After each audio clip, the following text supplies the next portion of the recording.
Mungkin kalau kalian dengar istilah Islam abangan pada saat ini, kalian akan berpikiran bahwa Islam abangan itu orang yang tidak melakukan semua kewajiban-kewajiban Islam dan hanya beragama Islam di KTP saja.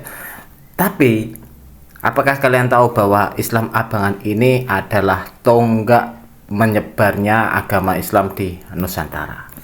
Bagaimana ceritanya? Yuk, tetap di sini.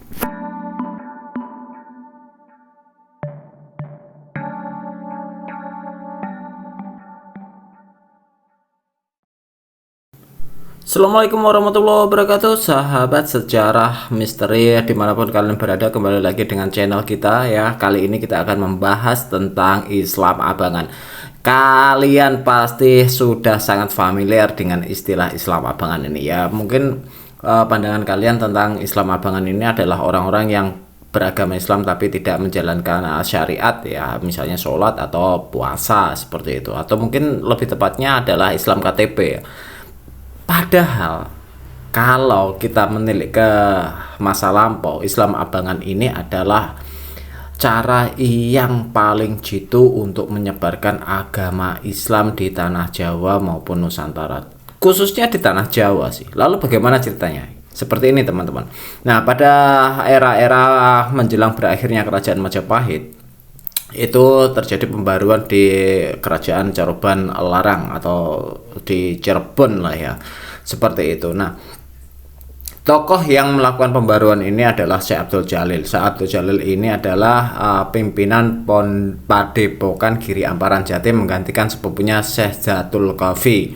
Ya, setelah belajar dari Baghdad pulang ke Caruban Larang, maka dia yang menggantikan sepupunya sebagai pimpinan Padepokan Giri Amparan Jati. Tapi tidak lama karena jiwanya tidak menyukai menyebarkan agama Islam secara terpusat di padepokan, di pesanggerahan atau di pesantren seperti itu. Dia inginnya itu bergaul dengan masyarakat. Maka dari itu, atas permintaan Syekh Abdul Jalil, dia meminta kepada Raja Caruban Larang pada saat itu, Sri Mangana atau Walang Sungsang, itu membuka daerah baru yang namanya Dukuh Lemah Abang.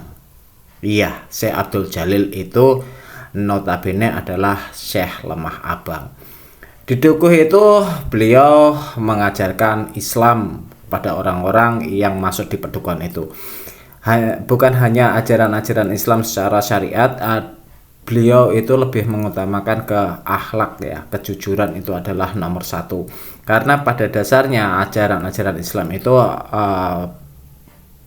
tujuannya itu adalah memperbaiki akhlak. Nah, setelah lama kelamaan Dukuh Lemah Abang ini semakin ramai, maka keinginan Syekh Abdul Jalil ini untuk menyebarkan agama Islam itu di tanah Jawa, dimulai dari Jawa bagian barat hingga sampai Jawa bagian timur, perbatasan antara Jawa Tengah dan Jawa Timur, seperti itulah. Dalam perjalanannya, beliau bersama orang-orang dari Padepokan Giri Amparan Jati itu menyebarkan agama Islam.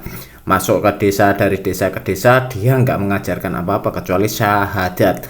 Dan juga Syekh Abdul Jalil ini tidak segan-segan untuk membuka wilayah baru guna ditempati oleh orang-orang yang tidak menetap di sebuah desa atau dukuh-dukuh tertentu.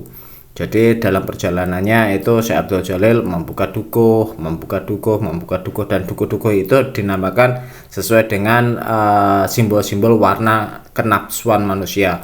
Ada yang tanah abang, ada yang lemah abang, ada yang jenar itu kuning lah kalau. Ada yang tanah merah, ada yang tanah putih, seperti itu ya. Itu yang menunjukkan manifestasi hilangnya nafsu-nafsu dalam tubuh manusia. Itu yang diajarkan oleh Syekh Lemah Abang. Dan setiap membuka pedukuhan-pedukuhan itu, beliau tidak mengajarkan sholat. Yang diajarkan hanya satu, syahadat. Jadi apa yang diajarkan Syekh Abdul Jalil ini hanya sebatas syahadat, belum merambah ke sholat, puasa, apalagi haji ya. Nah, semakin lama dukuh yang dibuka atau yang disinggahi oleh Syekh Abdul Jalil ini semakin berkembang sehingga merambah ke bagian selatan Pulau Jawa, Jawa Tengah terutama. Disitulah beliau sudah mulai banyak membuka daerah atau wilayah, bahkan juga daerah-daerah atau desa-desa yang terdahulu yang terkena dampak politik imbas pertempuran saudara di Kerajaan Majapahit pun beliau masuki dan mengajarkan agama Islam di sana. Mereka mengislamkan penduduk-penduduk di dukuh-dukuh wilayah selatan Jawa Tengah dengan hanya mengucapkan kalimat syahadat. Nah, seperti itu.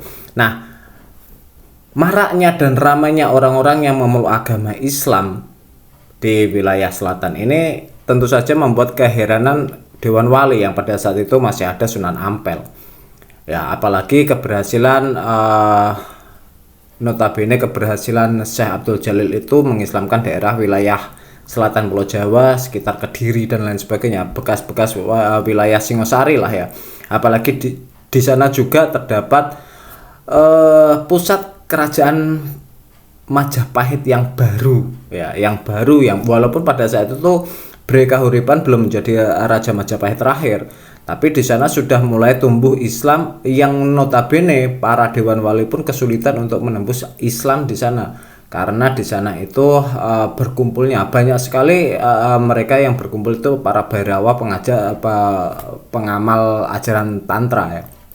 Pengamal ajaran Tantra itu menyingkirnya karena didesak oleh Islam dan juga kondisi politik Majapahit yang tidak kondusif. Para ajaran Tantra, penganut ajaran Tantra ini menyingkirnya di wilayah-wilayah Kediri atau Singosari, wilayah Singosari seperti itu. Dan di situ sudah mulai banyak orang-orang yang memeluk Islam.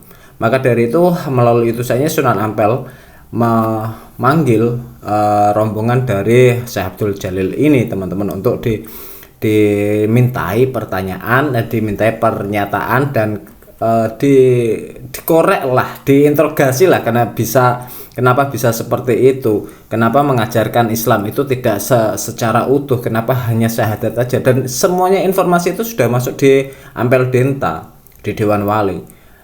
Singkat cerita, Syekh Abdul Jalil sowanlah ke Ampel Denta nih kawan-kawan. Sesampainya di Ampel Denta, di sana ada Sunan Ampel tentu saja, berikut dengan Sunan Bonang, Sunan Ngudung, dan juga ada Raden Said ya. Waktu itu belum bergelar Sunan Kalijaga kalau menurut versi Cirebon nih ya teman-teman semuanya. Nah, pertanyaan-pertanyaan yang diajukan para Dewan Wali itu pun simple. Kenapa menyebarkan agama Islam itu setengah-setengah, hanya syahadat, mengajarkan hanya syahadat. Dan pertanyaan ini pun dijawab dengan elegan oleh Syekh Abdul Jalil ya. Nah, alasan Syekh Abdul Jalil untuk tidak mengajarkan sholat itu karena yang diajarkan atau yang disebarkan itu Islamnya dulu. Karena benih-benih keimanan itu lebih penting daripada mendalamnya sebuah akidah. Akidah itu bisa dicapai ketika iman itu sudah ada. Nah, disinilah apa yang disampaikan oleh Syekh Abdul Jalil kepada para Dewan Wali, bahwa dia melakukan itu untuk menanamkan benih-benih keimanan dulu, mengesampingkan soal pendalaman akidah dan ajaran-ajaran syariat lainnya.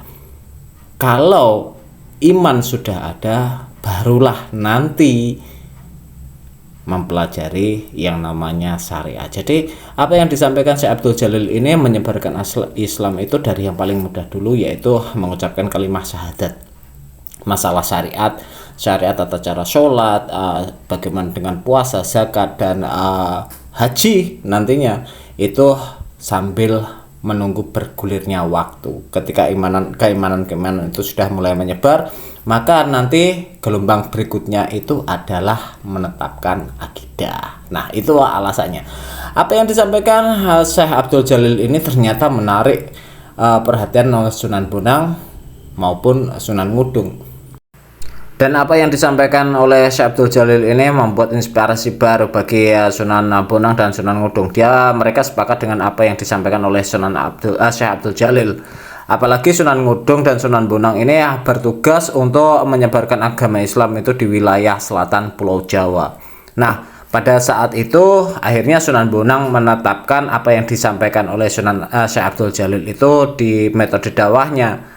ketika bulan Maulud ya, ketika pada saat Maulud Nabi, maka Sunan Bonang itu membuat sebuah acara yang besar dan di situ dihadiri oleh banyak orang.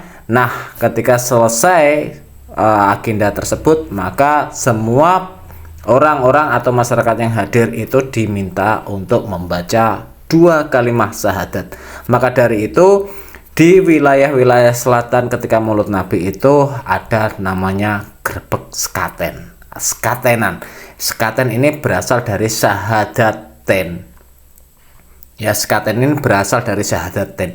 Dan apa yang dilakukan Sunan Bonang ini pun juga dilakukan oleh Sunan Ngudung. Dia mengatakan bahwa kalau hanya setahun sekali ketika Maulud Nabi melakukan sekatenan, ini juga akan memakan waktu yang lama. Bahkan Sunan Ngudung ini lebih ekstrim lagi. Dia menyebarkan agama Islam dengan tradisi, membentuk atau membuat sebuah tradisi jatilan atau jaranan jatilan seperti itu. Dia melakukan dan dia dan santri-santrinya itu melakukan men-men ya. Kalau sekarang itu ngamen. Men-men itu daerah-daerah yang sekiranya masih sedikit pemeluk agama Islamnya itu didatangi dengan memberikan hiburan berupa jatilan. Dan orang-orang yang hadir itu nggak perlu memberikan kepeng atau uang dan lain sebagainya. Mereka hanya meminta para penonton itu untuk mengucapkan kalimat syahadat tanpa mempelajari atau mengajarkan sholat kepada orang-orang yang didakwai, ya hanya syahadat. Dari sinilah maka muncul yang namanya Islam Abangan. Kenapa disebut Islam Abangan? Karena yang pertama kali menyebarkan agama Islam dengan metode hanya membaca syahadat ini, ya Syekh Abdul Jalil alias Syekh Lemah Abang. Makanya dari itu orang-orang yang memeluk agama Islam berdasarkan syahadat aja pada saat itu disebut kaum abangan karena menerima ajaran Islam dari Syekh Lemah Abang yang notabene pada saat itu hanya mengajarkan syahadat. Tapi efeknya sangat luar biasa, bahkan sampai dari ujung barat Pulau Jawa sampai ujung timur Pulau Jawa ini sudah menyebar secara masif. Islam sudah menyebar secara masif di kalangan masyarakat bawah. Nah, itu. Nah, dari perjalanan-perjalanan seperti itu ketika nanti ada kerajaan Demak hadir, lalu ada pertikaian politik antara Demak dan Mataram era terakhir. Ya, era terakhir, era Girinata, itu nanti akan ada kelompok-kelompok Islam Abangan yang notabene adalah masyarakat kaum bawah, Islam Putihan yang namanya itu Putihan ya Islam-Islam santri, dan juga Islam priayi, yaitu Islam-Islam yang dianut para pejabat-pejabat kerajaan, para petinggi-petinggi kerajaan, seperti itu. Nah, itulah awal dari kisah dan tonggak sejarahnya menyebarnya Islam di Pulau Jawa karena adanya ajaran Islam Abangan. Itu yang bisa kita sampaikan teman-teman semuanya. Semoga bermanfaat. Kalau ada saran, kritik, dan masukan silahkan tulis di kolom komentar. See you on the next video. Wassalamualaikum warahmatullahi wabarakatuh.